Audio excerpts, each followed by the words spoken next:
Oh, I heard about Kumbh 20 years ago, and I've been coming to India almost every year, and this was my first opportunity. So Mahakumbh, I could not resist. क्या आपको पता है कुंभ मेले का जश्न कहां-कहां मनाया जा रहा है और कौन-कौन से ऐसे देश हैं जो महाकुंभ को पास से महसूस करने के लिए उतावले हो रहे हैं? वो कौन से मुस्लिम देश हैं जो इस महाकुंभ का हिस्सा बनने के लिए एक्साइटेड हो रहे हैं? इन सभी सवालों के जवाबों पर हम आज प्रकाश डालेंगे। तो शुरू करते हैं आज का वीडियो, लेकिन आपको भी लास्ट तक हमारा साथ देना होगा। वीडियो में आगे बढ़ें उससे पहले अगर आप एक सच्चे हिंदू हैं तो सब्सक्राइब करें फैक्ट मंत्रा चैनल को और बेल नोटिफिकेशन को ऑल पर लगाएं ताकि कोई भी वीडियो मिस ना हो। तो दोस्तों, नया साल लगने के बाद से ही भारतवर्ष ही नहीं बल्कि दूसरे देश भी नए साल का वेलकम गर्मजोशी से कर रहे थे। उसके पीछे दो वजह थी, पहली नया साल और दूसरा महाकुंभ के स्वागत की तैयारियां। और अब वो इंतजार की घड़ी 13 जनवरी को खत्म हो चुकी है, क्योंकि महाकुंभ का शुभारंभ हो चुका है और लाखों की संख्या में भक्त गंगा मैया की शरण में आ गए हैं। लेकिन आप में से बहुत से लोगों के मन में यह सवाल गोते लगा रहा होगा कि आखिर महाकुंभ में स्नान करने का इतना महत्व क्यों है और इसके पीछे का रहस्य क्या है। गंगे च यमुने च गोदावरी सरस्वती नर्मदे सिंधु कावेरी जलेस्मिन सन्निधिम कुरु। दोस्तों, हिंदू शास्त्रों में गंगा की बड़ी मान्यता है और उससे भी ज्यादा मान्यता है कुंभ में गंगा स्नान करने की। कहा जाता है कि जो लोग गंगा स्नान करने के लिए कुंभ मेले में जाते हैं उन्हें अमृत की प्राप्ति होती है, यानी कि इस दौरान जो लोग गंगा मैया को स्पर्श कर स्नान करते हैं वो मोक्ष को प्राप्त करते हैं। ऐसे में शायद ही कोई हिंदू होगा जो इस महाकुंभ से वंचित रहना चाहेगा। और इस साल महाकुंभ विशेष भी है क्योंकि ये पूरे 144 सालों के बाद लगा है। वैसे तो कुंभ मेला 4 प्रकार का होता है, जिसमें कुंभ, अर्धकुंभ, पूर्ण कुंभ, महाकुंभ शामिल है। ध्यान देने वाली बात है कि हर 12 साल में पूर्ण कुंभ होने पर महाकुंभ का संयोग बनता है, जो 12 साल में सिर्फ एक बार प्रयागराज में लगता है। वहीं अर्धकुंभ हर 6 साल बाद लगता है। बता दें, बृहस्पति ग्रह जब वृषभ राशि में हो या सूर्य मकर में तब कुंभ प्रयागराज में लगता है। जब बृहस्पति ग्रह कुंभ राशि में हो और सूर्य मेष में तब मेला हरिद्वार में लगता है। वहीं सूर्य और बृहस्पति सिंह राशि में हो तब कुंभ मेला नासिक में लगता है। और जब बृहस्पति ग्रह सिंह राशि में हो तब सूर्य मेष में तब उज्जैन में मेला लगता है। यानी ग्रहों की दिशा के आधार पर कुंभ की लोकेशन तय होती है और इस बार ये भव्य आयोजन संगम नगरी प्रयागराज में होने वाला है। महाकुंभ का मतलब होता है 12 पूर्ण कुंभ होने के बाद लगने वाला विशाल मेला, जो इस बार 13 जनवरी से 26 फरवरी तक पूरे 45 दिनों के लिए 40 से 50 करोड़ श्रद्धालुओं की आस्था को समेटने वाला है। बता दें कि महाकुंभ में 144 साल बाद लगने की वजह से केवल भारत में ही नहीं बल्कि देश विदेश में भी यहां पर लोगों की भीड़ भाड़ उमड़ रही है। और ऐसा इसलिए क्योंकि महाकुंभ से लोगों की आस्था जुड़ी हुई है, जो अपने आप में एक अलौकिक बात है। उससे भी ज्यादा अलौकिक बात अब हम आपको बताने जा रहे हैं, जिसे सुनकर आप भी हैरान रह जाएंगे। दरअसल हम बात कर रहे हैं मुस्लिम समाज की, जिनका महाकुंभ से कोई लेना देना नहीं है, लेकिन फिर भी मुस्लिम और महाकुंभ को लेकर पॉलिटिक्स चालू हो चुकी है। दरअसल मुस्लिम समाज इस बात की चर्चा हर जगह कर रहा है कि जिस जगह पर कुंभ मेले का आयोजन किया जा रहा है वो जगह उनकी है। अब इल्ज़ाम तो उन्होंने बड़ी आसानी से लगा दिया, लेकिन अगर आप इतिहास के पन्ने पलटेंगे तो देखेंगे, आपको एहसास होगा कि शायद मुस्लिम समाज जो कह रहा है वो बेबुनियाद है। क्योंकि कुंभ मेला तब से लग रहा है जब दुनिया में इस्लाम का नामो निशान नहीं था, यानी लोग इस्लाम को जानते भी नहीं थे। उससे पहले से महाकुंभ का आयोजन हो रहा है। लेकिन मुस्लिम कमेटी का मानना है कि जहाँ पर महाकुंभ मेले का आयोजन हो रहा है वो ज़मीन उनकी यानी वक्फ की है। वैसे अगर देखा जाए तो ये सारी बेबुनियादी बातें केवल आपको भारत में ही देखने को मिलेगी, क्योंकि यहाँ पर सेकुलरिज्म का बोलबाला कुछ ज्यादा ही है।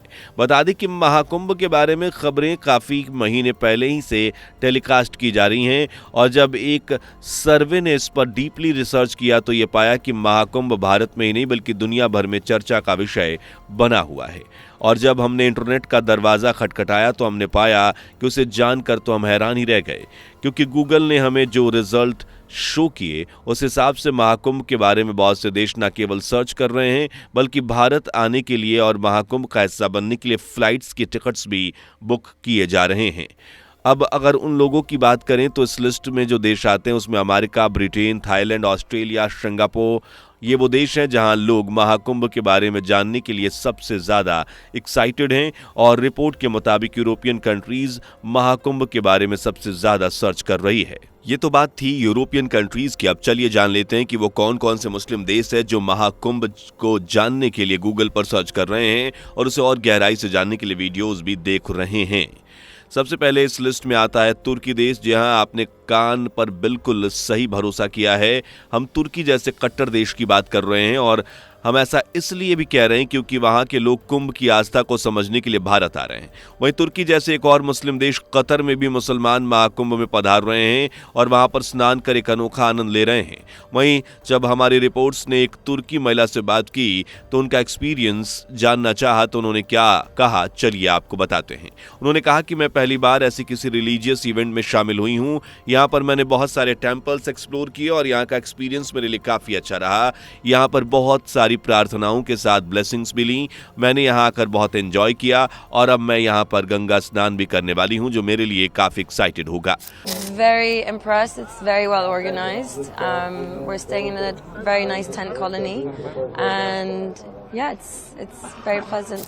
हम अगर दूसरे मुस्लिम देशों पर गौर फरमाएं तो इसमें सबसे ऊपर पाकिस्तान का नाम आता है। जी हाँ, बिल्कुल सही सुन रहे हैं आप, हम पाकिस्तान की बात कर रहे हैं, जिससे बहुत से लोग नकली मुस्लिम देश भी कहते हैं। लेकिन इस बात से झुटलाया नहीं जा सकता कि महाकुंभ के बारे में ज्यादा से ज्यादा पाकिस्तानी लोग जानना चाहते हैं। और इस पर एक रिपोर्ट भी जारी की गई है जिसमें साफ तौर पर जिक्र किया गया है कि मुस्लिम देश पाकिस्तान महाकुंभ के बारे में जानने के लिए काफी एक्साइटेड है। वहीं अगले देश की बात करें तो इस लिस्ट में शुमार है, उसका नाम यूनाइटेड अरब अमीरात यूएई और दुबई। दुबई वह देश है जहां आपने हाल ही में सनातन धर्म से जुड़े काफी बदलाव सुने होंगे और यहां काफी मंदिरों का डेवलपमेंट भी हाल ही में हुआ है और इन मंदिरों का दीदार करने के लिए लोगों की भीड़ लगी रहती है। इसके बाद जिस देश की हम बात कर रहे हैं वो भी मंदिर बनवाने की तैयारी में है और वो देश है बहरीन, जहां अगले साल तक मंदिर बनकर उसका उद्घाटन भी हो जाएगा। इसके बाद महाकुंभ में इंटरेस्ट दिखाता हुआ जो देश नजर आया वो है सऊदी अरब। यहां भी लोग महाकुंभ के बारे में सर्च करते नहीं थक रहे हैं क्योंकि वहां भी जानना चाहते हैं कि आखिर क्या है महाकुंभ और आखिर क्यों लोग इतना इसकी ओर खिंच रहे हैं। दोस्तों, अभी तक हमने जितनी भी रिपोर्ट्स आपके साथ शेयर की वो सब गूगल ट्रेंड्स की थी, लेकिन इसके अलावा आप फ्लाइट्स की बुकिंग को देखें तो इस साल भारत में विदेशियों का एक बड़ा सैलाब आने वाला है जो केवल महाकुंभ को देखने आ रहे हैं। इन सब बातों से एक बात तो साफ जाहिर है कि महाकुंभ न केवल भारत की आस्था का प्रतीक है बल्कि पूरी दुनिया का महाकुंभ है, जहां चीन ने भी अपने कदम आगे बढ़ाए हैं। कुछ मुस्लिम तो यहां आकर अपना धर्म भी बदल रहे हैं और उन्होंने सनातन धर्म को अपना लिया है। अब अगर बात सऊदी अरब की करें तो वहां से काफी मुस्लिम्स यहां आ रहे हैं जिन्होंने यहां आकर सनातन धर्म को ही अपना धर्म बना लिया है क्योंकि वह जानते हैं कि यही सही वक्त है जब वो एक उन्नत यानी सर्वश्रेष्ठ धर्म को अपना सकते हैं और यही वजह है कि लोग यहां पर आ रहे हैं। आपको बता दें दोस्तों, अभी तक हम जिन लोगों की बात कर रहे थे जो विदेशों से भारत में महाकुंभ को ज्वाइन करने आए हैं, ये कोई पब्लिक फिगर ना होते हुए भी आज एक पब्लिक फिगर के रूप में लोगों के बीच काफी पॉपुलर हो चुके हैं। लेकिन इनके अलावा कुछ ऐसे लोग भी हैं जो इस महाकुंभ का हिस्सा बनने पहुंच रहे हैं। उन्हीं में से एक है स्टीव जॉब्स की पत्नी, जिन्होंने न केवल महाकुंभ को नजदीक से जाना बल्कि सनातन धर्म को भी अपनाया। यह वही स्टीव जॉब्स हैं जो फेमस एप्पल कंपनी के फाउंडर हैं। इसके अलावा बात करें दूसरे लोगों की तो यहाँ पर कई देशों के सैनिक भी हिस्सा बनने आ रहे हैं, जिसमें इजराइल, रूसी, फ्रांस की सेनाएं भी शामिल हो रही हैं जो बहुत जल्द महाकुंभ में नजर आएंगी और गंगा आरती का हिस्सा बनेंगी। तो अभी तो बस ये एक शुरुआत है।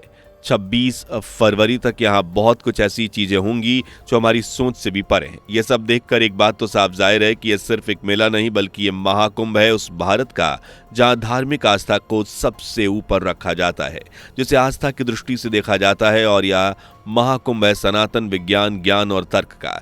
दोस्तों, आज का वीडियो आपको कैसा लगा हमें कमेंट करके बताइए और इस वीडियो को लाइक और शेयर करें जिससे ज्यादा से ज्यादा लोग महाकुंभ की अपडेट से रूबरू हो सकें। मिलते अगली वीडियो में, तब तक के लिए बाय बाय। दोस्तों, आपके स्क्रीन पर 2 और वीडियो दिख रही हैं जिसे देखने के लिए आप स्क्रीन पर क्लिक करें। दोनों देखिएगा, बहुत अच्छी वीडियो बनी है।